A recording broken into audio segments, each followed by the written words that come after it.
Thank you very much. Good morning, everyone. My name is Devan Michael Vilfrard.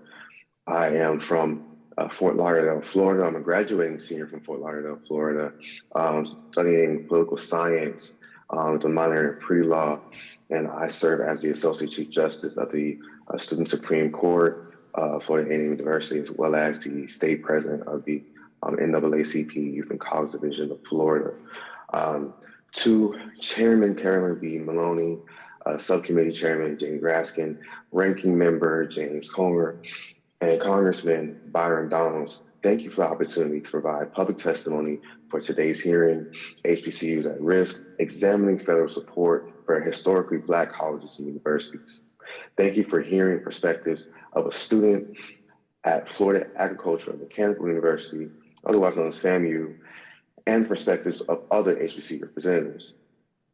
While our modern day perspectives are essential, I would also like to emphasize that racial violence towards HBCUs is a multi-generational occurrence that profoundly impacts the Black community.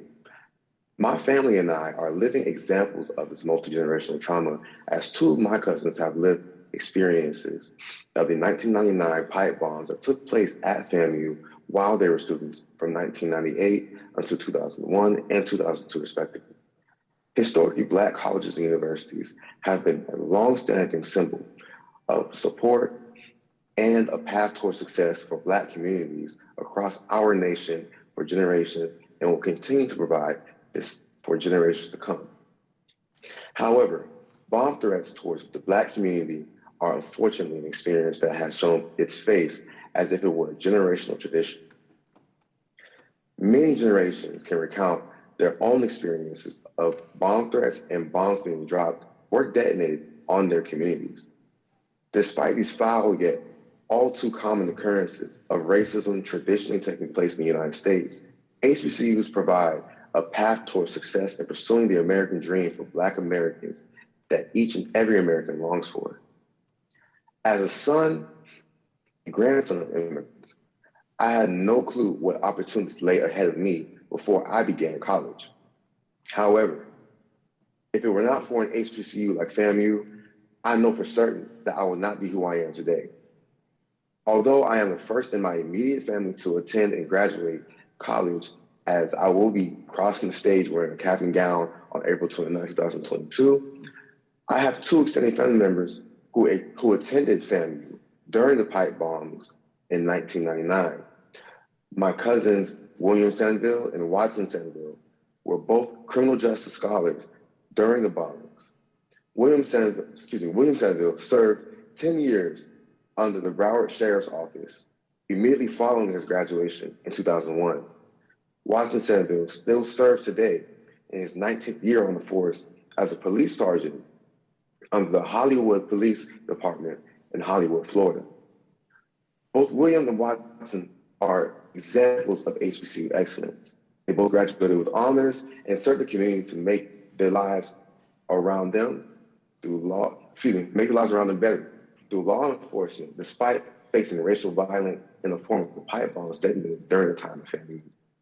My cousins, who are children of immigrants like I am, never expected to endure pipe bombs on their campus, planted by a racist who did not want Black people to engage in higher education. Instead, they expected to excel on a campus meant for academic excellence and to chase their aspirations of becoming educated and well-rounded Americans. More than 20 years later, my cousins also did not expect their younger cousin to attend the same illustrious university, while HBCUs across the nation, including fellow HBCUs, Florida Memorial University, Bethune-Cookman University, and Edward Waters University, were experiencing their own round of pipe bomb threats. I too now have anxiety about the safety of my three goddaughters, my younger siblings, and my future children as they enroll in HBCUs once their time comes to earn a formal education. William Sanville, Watson Sanville, and I are all products of success that historically Black colleges and universities produce at every graduation ceremony. HBCUs should continue to be federally supported and protected as we endeavor to remove this ongoing tradition of bombing and bomb threats for HBCU students of the future. Racism has impacted minorities for generations, but institutions like Florida A&M University and those of my fellow panelists at Howard University and Xavier University and many more are already and willing to propel minorities like us into our nation so we can make the change that we wish to see.